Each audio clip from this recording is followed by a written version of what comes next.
Assalamualaikum. Jumpa lagi kita hari ni. Apa cerita Jebat? Lama kau senyap.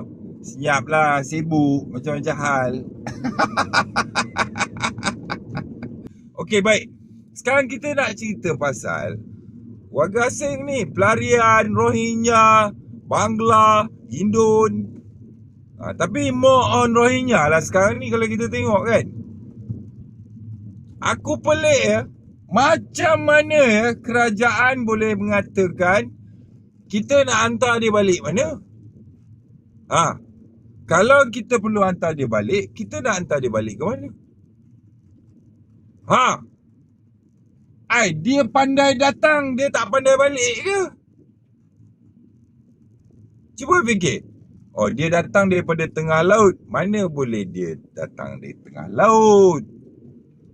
Dia mesti ada daripada negara mana dia datang ke Malaysia ni. So suruh dia balik lah. Faham? Dia tak boleh balik, tak tahu nak pergi mana. Biarlah dia duduk kat laut tu. Berapa ramai rakyat Filipina anak laut di belah Sabah sana. Boleh je kerajaan biarkan dia orang duduk kat laut tu? Kan? Setiap tahun pergi sana dia orang masuk Islam. Setiap tahun pendakwah pergi dia orang masuk Islam. Tiap-tiap tahun duk masuk Islam. Sebab apa? Nakkan bantuan kerajaan. Kerajaan tak nak lah pendatang-pendatang macam ni bodoh sangat, tak sekolah. Jadi bagilah bantuan. Bagi bantuan pendidikan. Kasut, baju, beg sekolah semua bagilah. Jadi anak-anak laut tu dia pergi sekolah minggu pertama, minggu kedua je lah. Dah dapat semua bantuan, dia balik rumah, dia tak nak pergi sekolah dah. Bila pendakwah pergi sana, dia masuk Islam. Tahun depan pendakwah lain pula pergi lagi, dia masuk Islam lagi. Pasal apa? Masuk Islam dapat bantuan. Kita ni emosi, perasaan, jiwa melepasi akal habis semua sekali. Tahu tak? Jadi kerajaan kena ada ketegasan, kena ada keras. Ini nak jaga negara tau. Macam mana kau boleh buat statement, kerajaan boleh buat statement seolah-olah macam dah lost control, out of control already. Pendatang-pendatang asing ni tak boleh kawal dah. Kalau kerajaan buat statement seolah-olah dia tak boleh nak kawal warga asing ni, dia tak tahu berapa banyak warga asing, dia tak tahu setiap identiti warga asing yang berada di dalam negara dia. Ini petanda bencana besar dalam negara tau. Ini petanda bencana besar dalam negara. Sebab tu setiap negara dia ada Jabatan Pendaftaran Negara, mendaftar semua manusia-manusia yang ada dalam negara dia. Dia tahu orang ni daripada mana, duduk mana. Macam kita lah ada MyKad, tahu kita duduk mana, asal mana, sekolah mana, lahir kat mana, semua tahu. Macam mana dalam sebuah negara Malaysia sebesar ni, negara yang tak besar mana pun, boleh ada statement seolah-olah out of control. Tanya pada kerajaan sekarang ni, betul tak ada ramai warga asing yang tak dapat dikesan tapi berada dalam negara ni? Tak tahu berapa ribu. Tak ramai, minoriti. Minoriti berapa ratus ribu. Yang kata sikit saja yang kita tak dapat kesan tu, mereka masuk secara haram ni, berapa ratus ribu ke juta. Cukup untuk nak menjahanamkan negara ni, tahu? Kalau dia orang tak ada identiti duduk dalam negara ni. Jadi cerita apa ni? Kenapa kita belas kasihan, belas ihsan, simpati mestilah menggunakan akal? Tahu? Jangan disebabkan simpati pada hari ni mencetuskan kemusnahan besar dalam negara ni.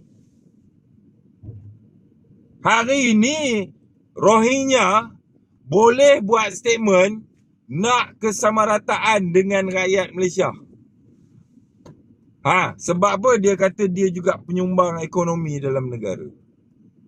Dulu dia datang berampun, bersujud, minta maaf, minta tolonglah kesian kat kami. Hari ni dia minta tanah. Dia minta kesamarataan. Macam ni lah bangsa aku duk kena pijak, kena tipu. Tahu? Tolak ansur, beransur-ansur, berambus. Dek kerana orang politik punya perangai. Orang cakap repair pintu-pintu sempadan, pagar-pagar sempadan, supaya babi pun tak boleh melintas, apatah lagi orang. Yang ni dia orang tak buat. Sebab apa? Rasuah. Contoh kedai-kedai mesin haram ni, kedai-kedai judi haram ni, daripada zaman Tan Sri Musa Hasan lagi aku dengar kata nak benteras habis-habisan. Sampai sekarang tak boleh benteras. Takkan boleh benteras punya. Ketua Polis Negara ke, apa ke, penguatkuasa ke, Menteri Dalam Negeri ke, ini semua tak boleh benteras punya. Confirm tak boleh benteras punya. Sebab apa? Rasuah mencanak-canak naik. Faham? Aku boleh bagi jamin, aku ada fakta, aku ada bukti. Kegiatan mesin judi ni berleluasa. Seolah-olah macam tak ada polis dalam negara ni. Seolah-olah macam tak ada PBT dalam negara ni. Tak ada majlis perbandaran dalam negara ni. Bila berlaku jenayah terang-terangan macam ni, seolah-olah negara ni macam tak ada polis, tak ada penguatkuasa.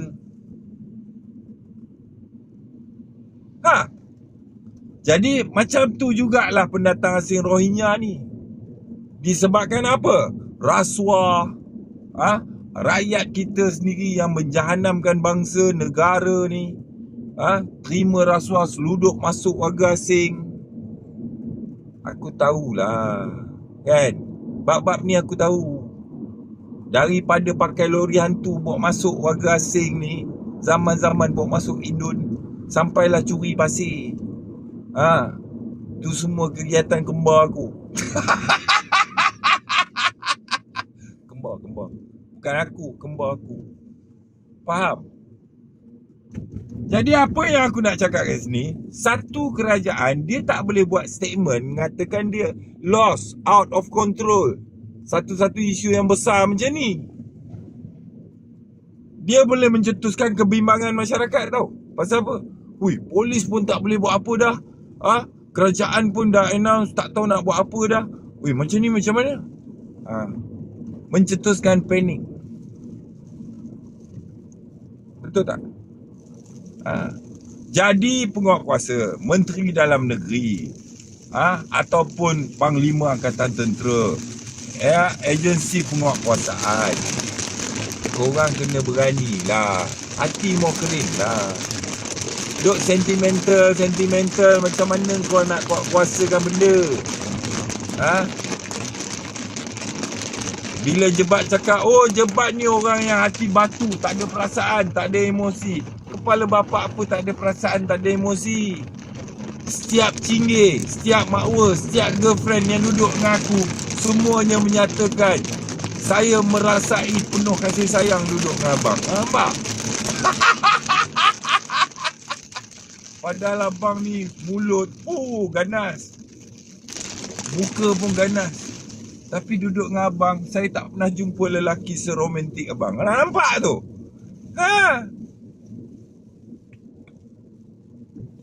Jadi apa yang aku nak bagi tahu kat sini, kena susun balik. Warga asing dapat tangkap, jangan lepas. Kau lepas dia balik dengan rasuah lah apalah semua, tu pasal negara ni jahanam. Tahu tak? Tu Mak Usop Kelantan tu, Ketua Polis Kelantan Mak Usop tu, berapa punya agresif dia nak jaga negeri kelahiran dia tu. Siap naik tembok dekat sempadan tu, tak ada menyeberang lagi dah. Pun aku dengar ada bocor lagi. Sebab apa? Dia seorang kalau nak jaga Kelantan tu, mati tak boleh jaga punya. Dia mesti nak kena dapatkan kerjasama daripada orang lain, daripada agensi lain. Sini clean, sana kotor. Macam mana nak bersih? Satu orang tukang sapu sampah, 10 orang tukang sapu sampah, 1 orang tukang tabur sampah, boleh bersih ke? Sampai mati dia ulang menyapu je lah. Jadi kepada kerajaan tentang Rohingya ni, mana yang kita kena straight pasal mereka warga asing. Dapat tangkap dia orang buat benda-benda salah, terus tangkap buat pusat pusat penempatan. Warga asing pelarian kena ada pusat penempatan dia orang. Kena ada camp dia orang. Kalau kita nak terima kedatangan dia orang pelarian ni, kena tubuhkan camp untuk dia orang. Jangan sembang kami menerima pelarian, nak gah pada nama tapi tak mampu sebenarnya. Kena sediakanlah camp. Mana boleh bagi dia bersepah-sepah duduk dengan rakyat kau dalam keadaan mulalah dia nak beranak pinak, bawa saudara mara apa semua masuk sini, identiti tak ada, sudahnya mendatangkan bahaya kepada masyarakat tempatan. Ini benda menteri pun tak boleh fikir lah. Aku heran lah. Terlalu selesa sangat dengan kedudukan, pangkat apa semua, sampai otak tak boleh fikir. Jadi apa yang kita tengok sini sebenarnya ada rasuah kat sini. Sebab tu boleh berlaku benda-benda yang tak betul. Selagi benda-benda yang tak betul tu boleh berlaku di depan mata, itu petanda adanya aktiviti rasuah di situ. Kalau tidak, mana mungkin? Mana mungkin anak orang kampung minum ketum duduk tepi rumah, ada dia rasuah siapa-siapa? Dia tak rasuah, tu pasal dia kena tangkap.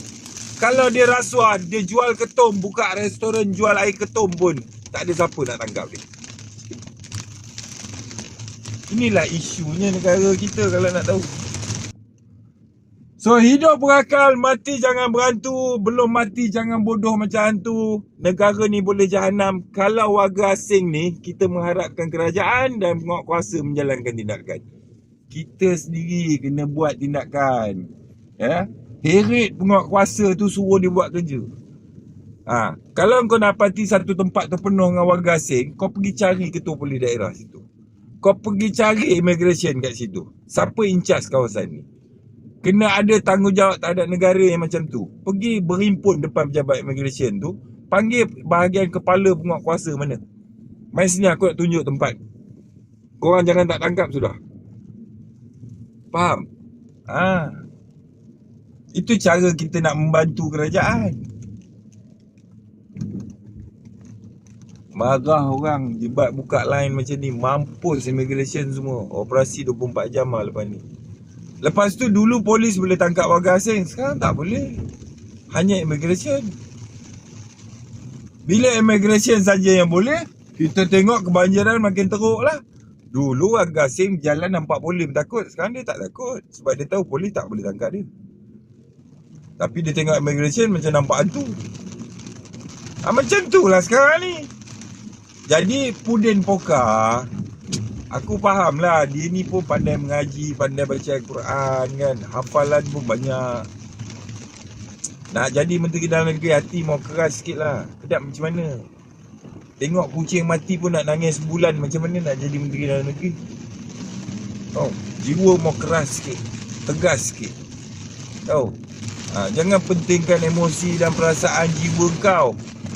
Kau kena tengok dalam skala yang lebih besar, kepentingan masyarakat yang lebih besar. So fikir-fikirkan. Sekian. Wassalam.